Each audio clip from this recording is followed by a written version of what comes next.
Just waiting for Simon to join. I think it's connecting. Hello, Simon. Hello. Hi, how are you? I'm not too bad, thank you. Yourself? Good. Nice in the garden, what I like to see on this delightful evening. Yeah, well, I'm just back from a bike ride and a little bit too hot to sit inside, so yeah, enjoying the cool air right now.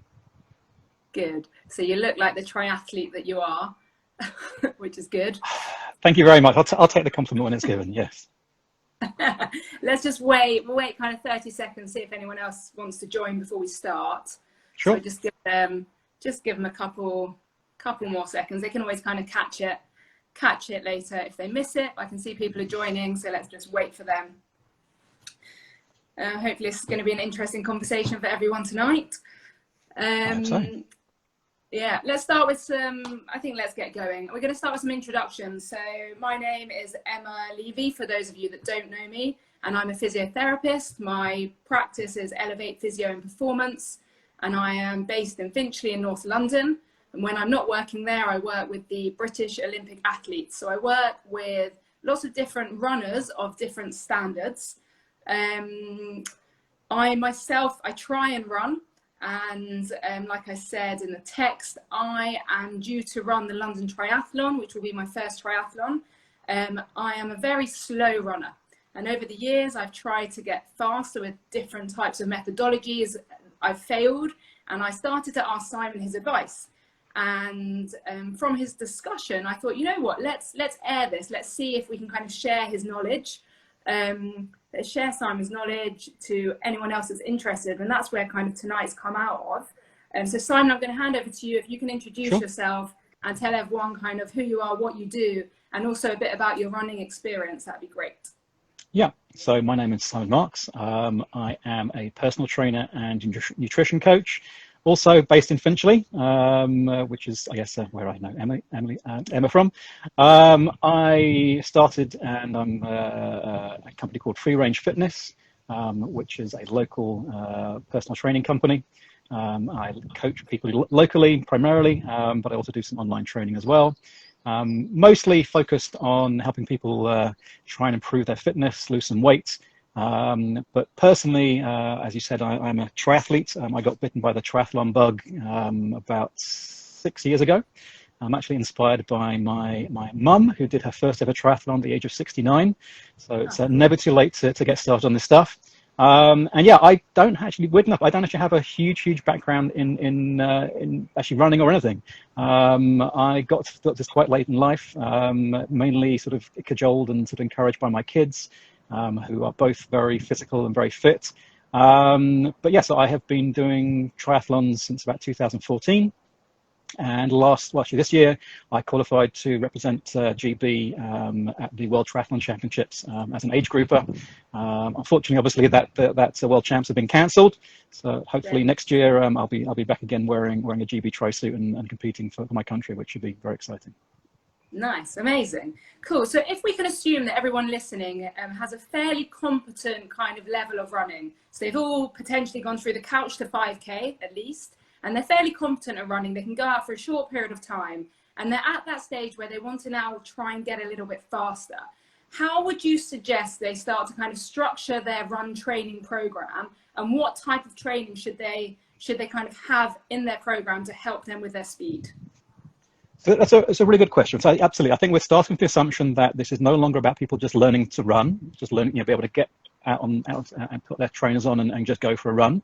And this is also no longer about, which I guess is some incentive for a lot of people to run, for example, losing weight, because we're going to be talking about how you're going to need to fuel your training. So there's no guarantee that actually doing all this will lead to weight loss, although that might be a secondary benefit.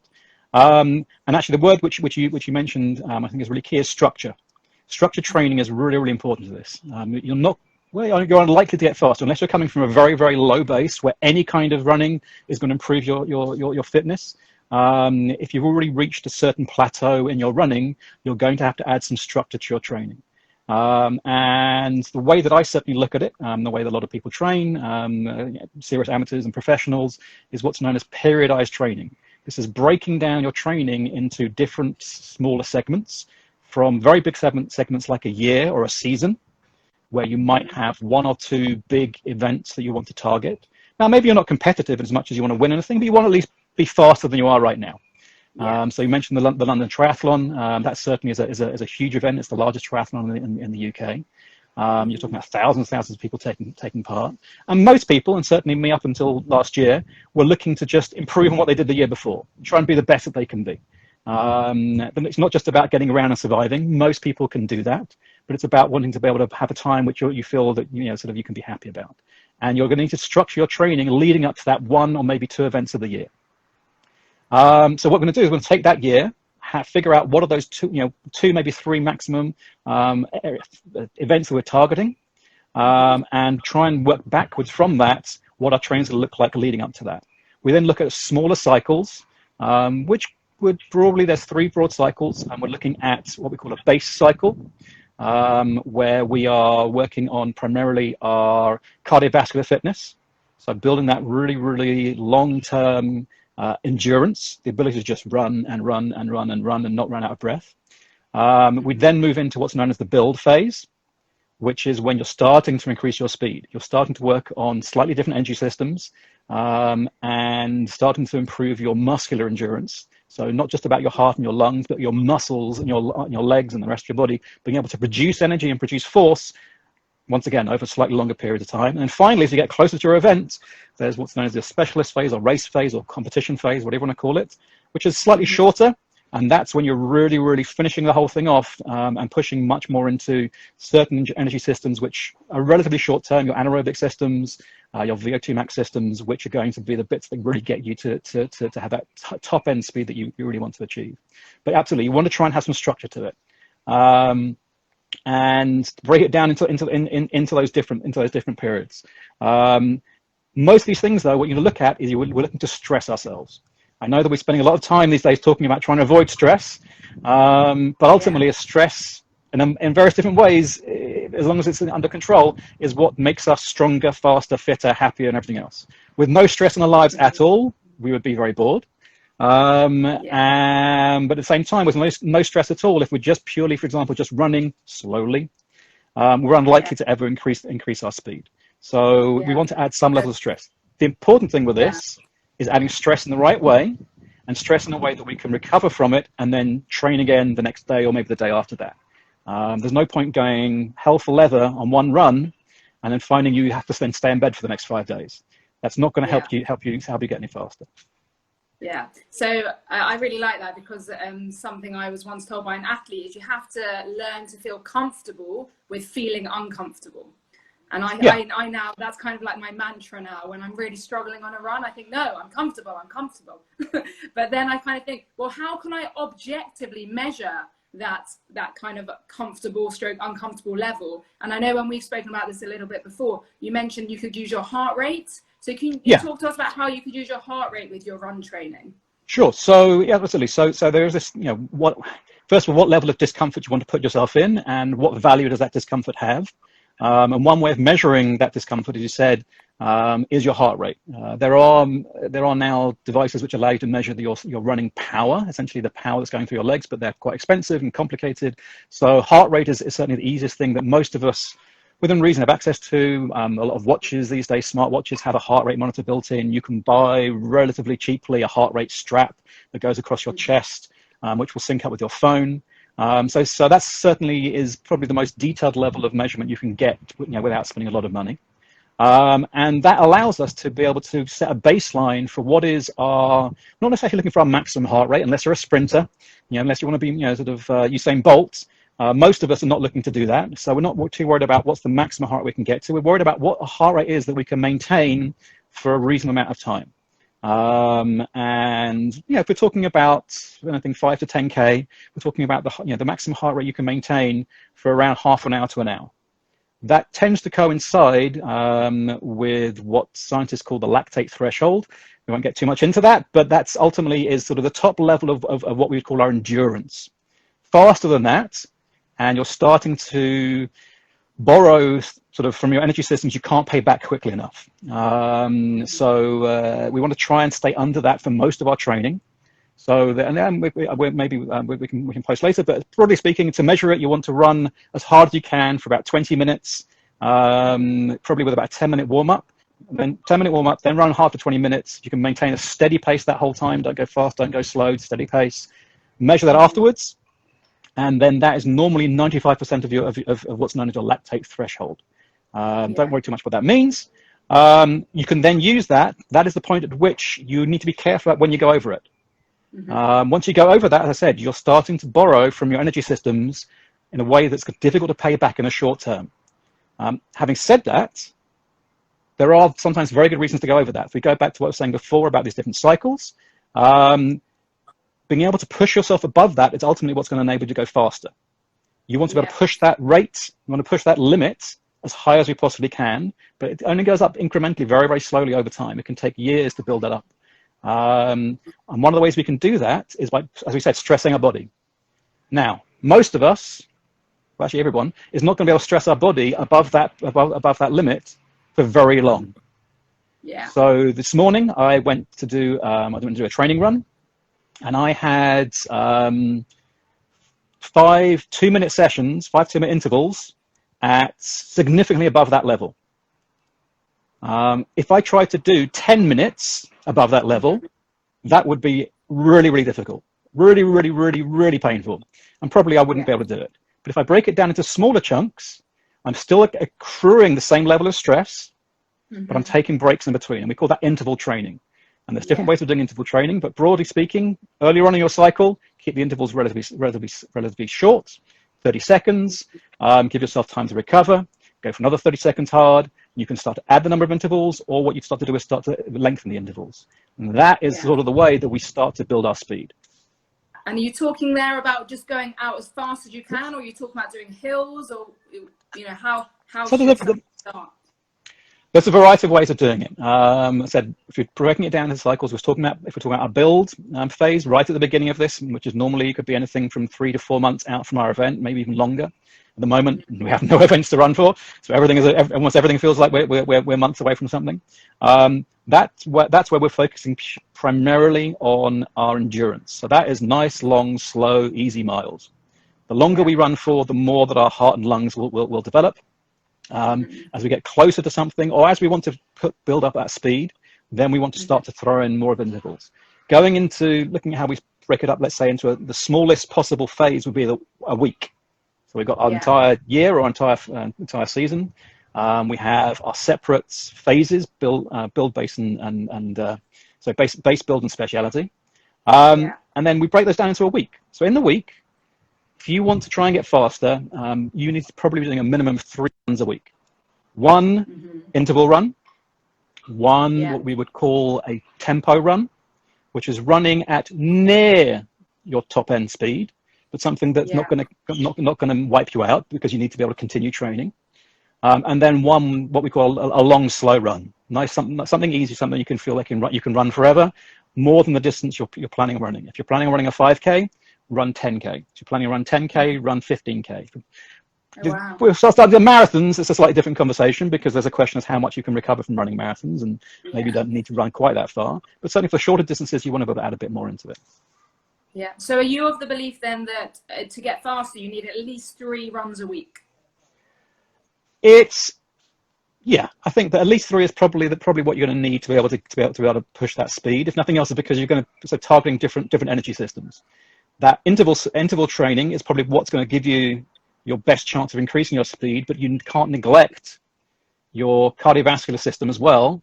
And sometimes it's difficult to do both in one. There are some little tricks you can do. So, for example, if you do your interval run, my interval run today was only 30 minutes.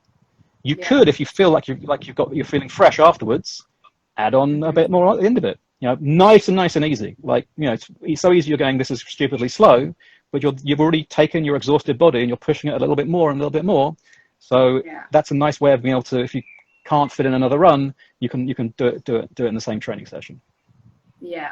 And this is where probably as a physio, my kind of overtraining hat goes on and I start to get all nervous about people going out, and if they're listening and they haven't yet done 3 runs a week, please do be cautious. And I like to educate people on their 10% rule. So they kind of increase what you do by 10%. So nice gradual increase of 10% every time. And they found that hopefully that reduces the risk of injury. But yeah, I think the 3 times a week is great. Although again, as a training for a triathlon, where you've got to fit in the swimming, the running and the cycling, I'm thinking, how do you then fit 3 runs? Because then is that 3, 3 and 3, then that equals 9. And there's not 9 days in a week. There are not 9. You're right. Okay, so if we're going to quickly go into triathlon, welcome to the world of doing at least 2 training sessions a day. Once again, and there's a difference. If you're simply looking to finish, which is up until last year, that's all I wanted to do with any of my events. I'm very happy just to make sure I finish and don't come last.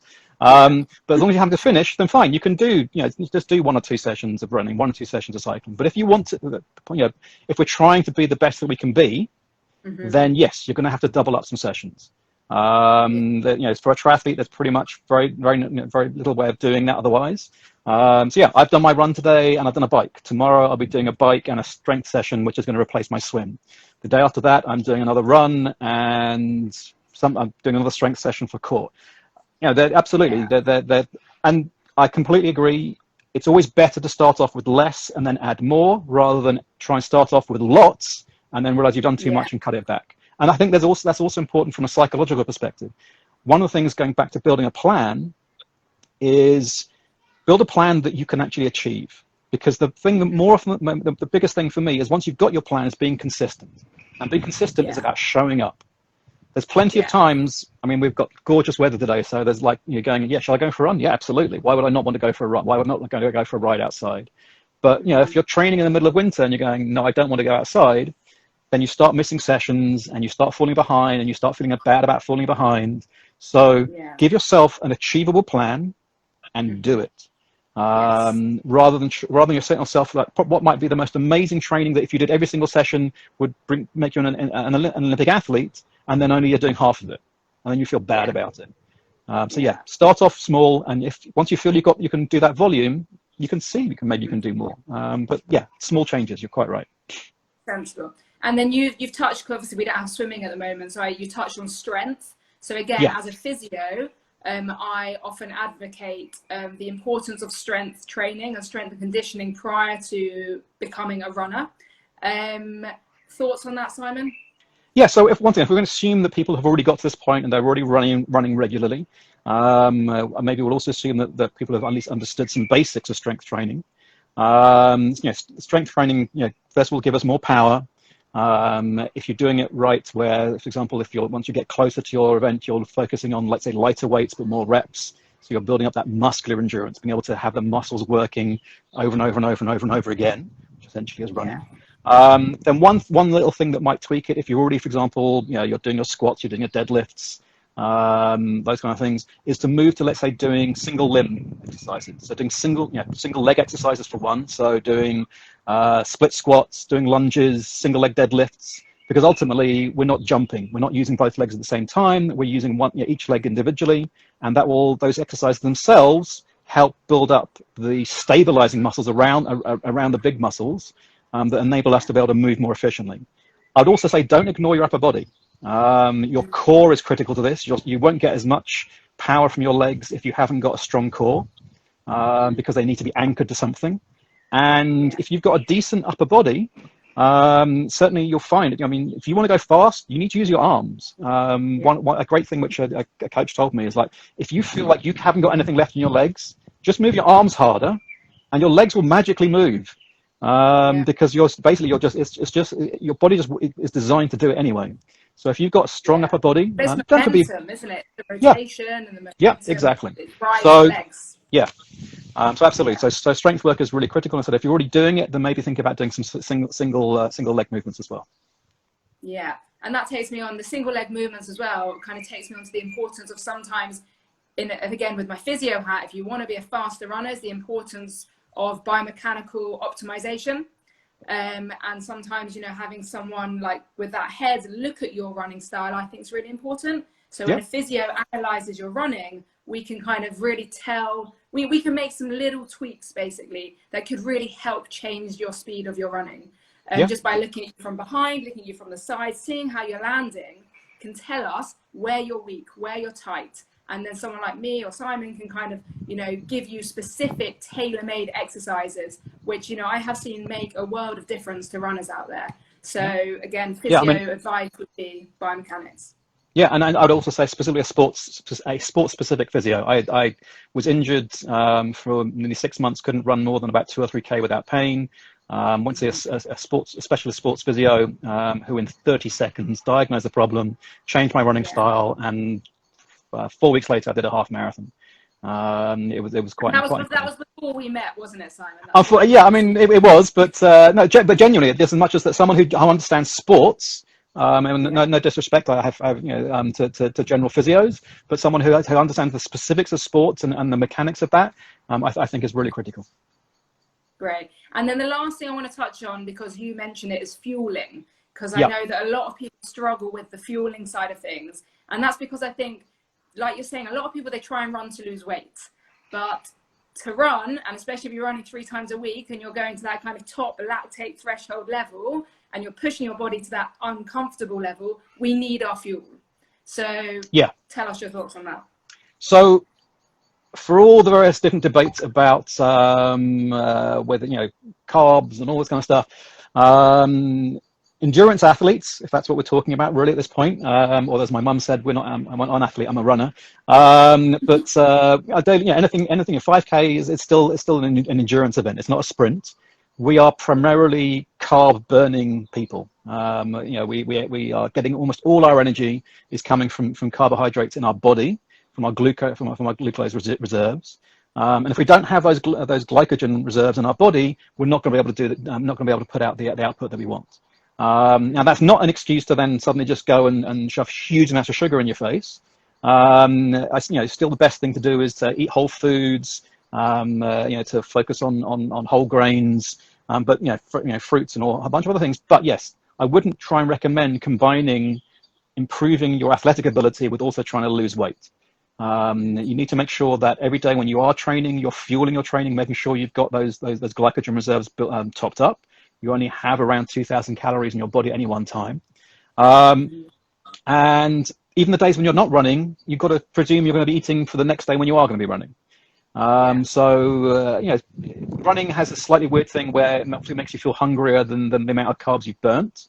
So if you can maintain a nice stable diet on a day-to-day basis, and not think that you're not try and worry about how much you've burnt or how much you haven't burnt, you should be able to fuel your running on a regular basis. But so that's because we're thinking about more than just one day at a time.